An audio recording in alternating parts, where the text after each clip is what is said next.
Hi guys, welcome back to the channel. I'm in a different house today. I am in the house of some family friends of mine who need their bathroom redone. Now I am obviously no plumber, as you will have seen from previous videos, but I have redone bathrooms, and so I'm going to be doing that today. So, lovely elderly couple lived in this house, I think almost since it was built. This 1930s house, seems that way anyway. But we are going to be ripping out this bath here and removing this shower screen, and down in the floor here we're going to be reinforcing this whole floor area, and then we're going to be putting in a mirror flight shower tray, nice and low level, and we're going to be putting a new shower screen in, and then we're going to be taking some more tiles from there down to the floor, tiling down onto the shower. So that's the job. It's Friday today. I've taken a day off work, so I'm doing this today and tomorrow. We'll get as much of it done as we can. Anything else that needs finishing up, we'll finish up as quickly as we can as well, obviously, so they can use the bathroom. So that's the job. I'm going to be kind of setting you up. Hopefully there'll be some time lapse. Hopefully there'll be some bits that I show you that I do up close and you know, intimate in the job. So yeah, stick around, enjoy, and I'll see you shortly. So I'm just out here now in the street switching off the water, and we've filled up a couple of jugs with some cold water. We've filled up the kettle so they can have a nice cup of tea. The heating's been on all morning, so that'll be nice and warm. But now we're going to switch this off here because I don't exactly know where the stopcock in the house is, and I don't want any surprises. So I've spoken with the people that live here, and I've let them know that this is going off. So that's going to be fully shut down like that. Like that. Put all of this back. And I'm just going to drain down their outside tap. And I'll check the bathroom as well. Just up in the loft, this is their tank. So what I need to do is I need to switch this off. Righty tighty. I'll probably close off that valve there as well, just so that, again, no surprises. Right, okay. This is the hot water cylinder, so I'm just going to isolate this now and making sure no surprises, and then I will drain out the hot water from the taps in the bathroom next door, which is where we're doing the work, and also in the kitchen downstairs, just to ensure that it's all drained down and it doesn't spray back at me. This is the lovely mirror flight shower tray. I'll show you a bit more about that in a moment.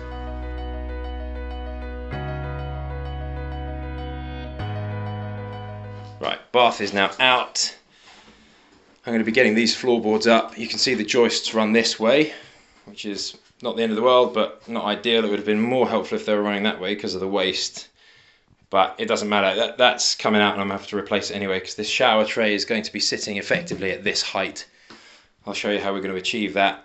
This is going to need probably a bit of PVA priming and some hardwall before I can get the level up to then tile down, because that's not, you can't tile straight on that. The levels are all over the place.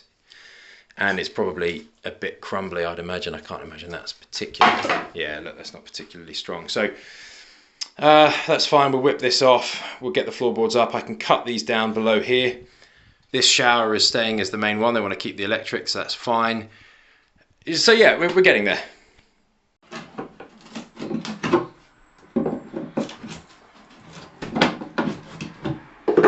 Looks to me like that cut there. They're just expanding further to the other side, so I don't think, yeah, that's fine.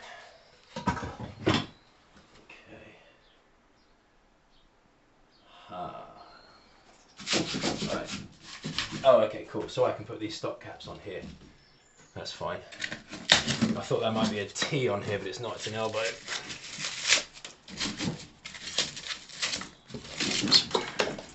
Yeah, those are both elbows. So I can cut these off, put the caps on them, and they can just carry on. I think this goes down to the kitchen, most likely. Yeah, they go down to the kitchen there. Bit of old lead pipe left in there from the old. Look at this, these are all the old lead pipes. I know, That's not, but this one is. I'll be leaving those where they are. You know what, I might actually end up... Okay. Let's expose this a bit more and see what we're working with.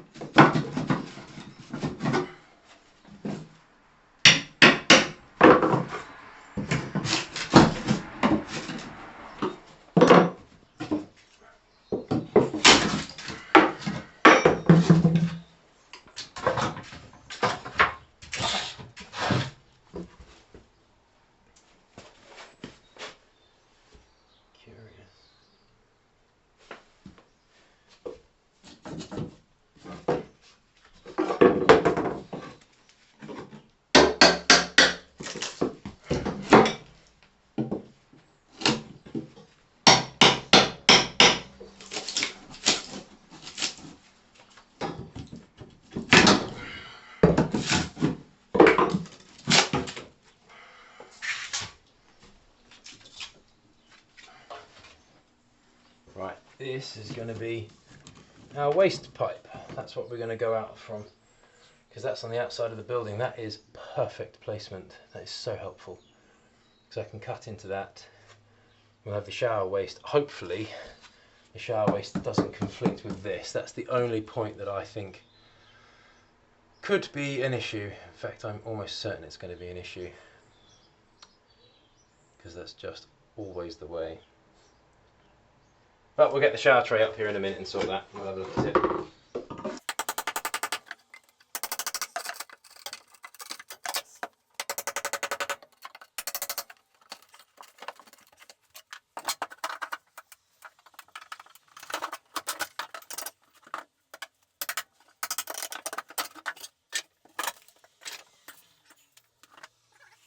These are capped off, so the cold is there. I've capped it off.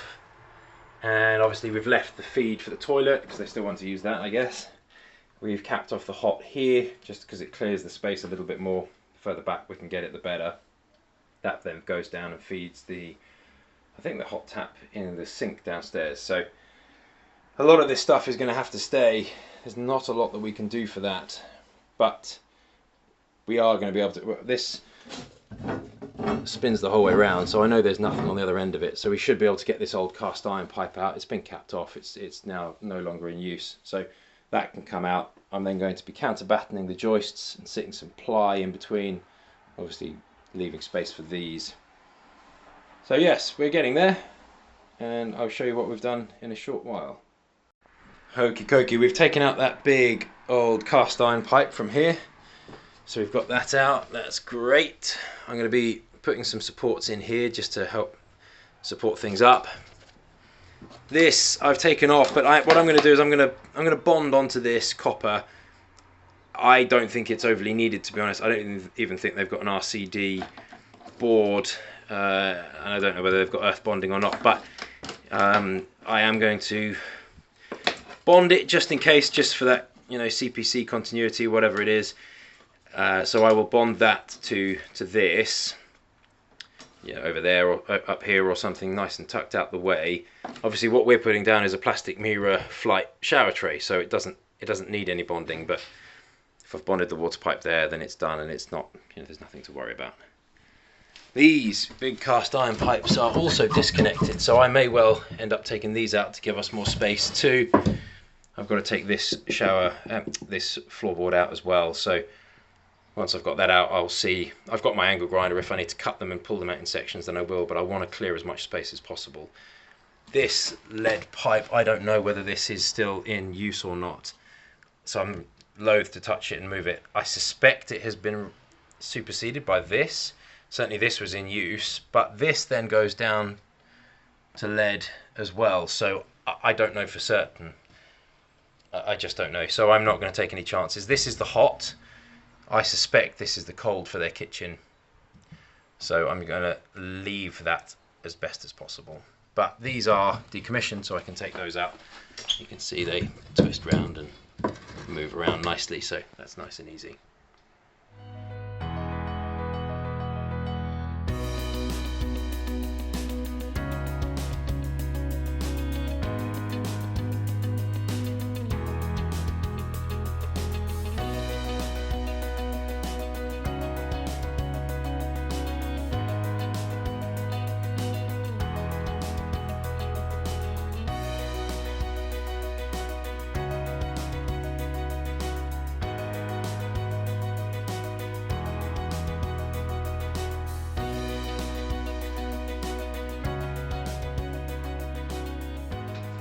excess pipes are out.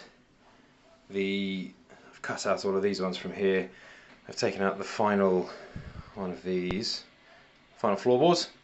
I've switched all the water back on, so that's all running quite merrily now, so that's fine. And now what I'm going to do, I'm going to quickly spray this wall using my sprayer, just so I can fill in this patch here and kind of key this a little bit so that I can then tile the rest of it before I put the shower tray in. I'm going to also line up the shower tray to make sure it will almost certainly sit on there, but there's what it is. So I'll line that up. I'm going to scrape out all of this expanding foam here, but I want to get this bit here with a bit of I just got this, I have this left over from another job, easy plaster. I don't need to make up lots of it, it's literally just bonding to fill the gaps so that I can then tile down on top. So that's no problem.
Tub's empty. First pass, I need to go and get another tub. It doesn't actually matter that it's rough, it's actually beneficial that it's rough because it will give something for the adhesive to bind to. So I'm just going to go get some more and then I can finish this off, which you'll see in a second. Just before I head off to get this stuff, I thought it occurred to me to check my levels. Now we're pretty good actually there, given that this house was built, you know, nearly 100 years ago. I actually don't think that's too bad. This way, however, is not so good. This side is higher than this side by, well, quite a lot.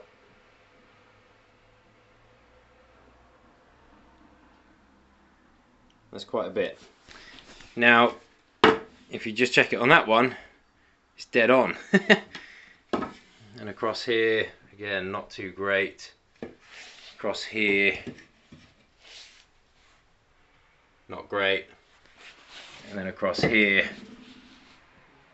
not great. Now, I'm obviously using a spirit level that is just too short for this.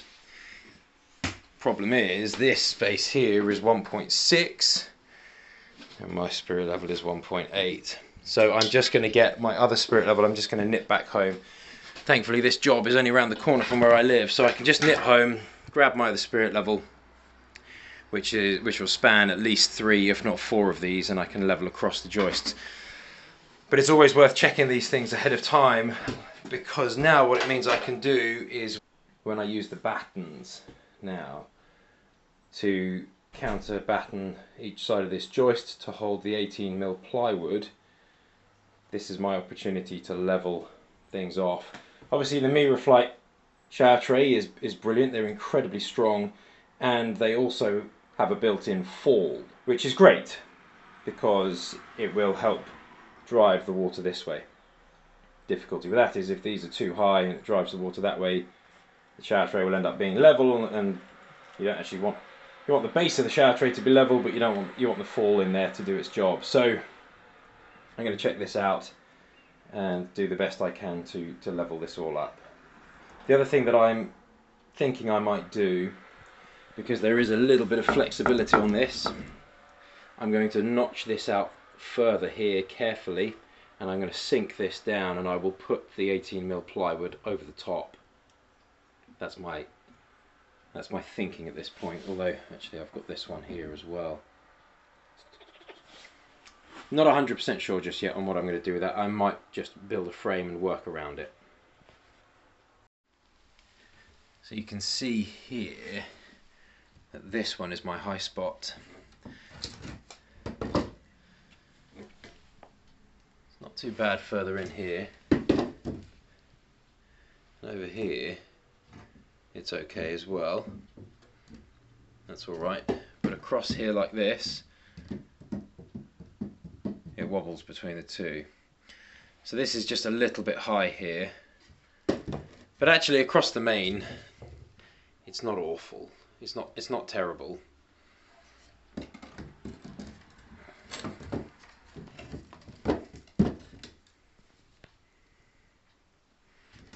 I have definitely seen worse fall on rafters and joists.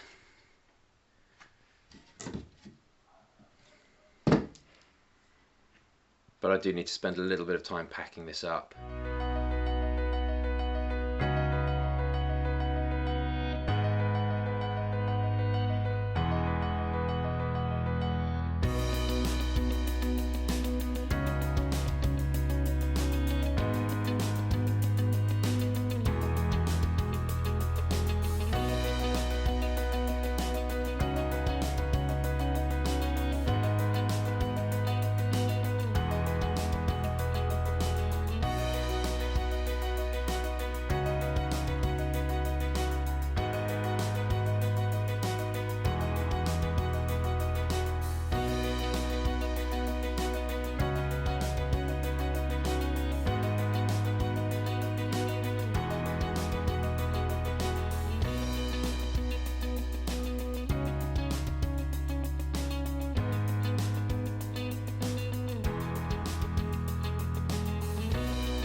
Done another coat on this, as you'll have seen. When I let this set off now, once that's rock solid, I can come in and I can just build up this bit here and level off that there. That's a little bit lower than this here, so I can then work away over here, and that's then done. Again, like I said, it doesn't matter that it's a bit rough, it's just there to hold the tiles on and get it level with that side and that side. And also the adhesive, the tile adhesive, can make up any difference too, so that's no problem at all. I'm going to start getting these counterbattens into the joists here.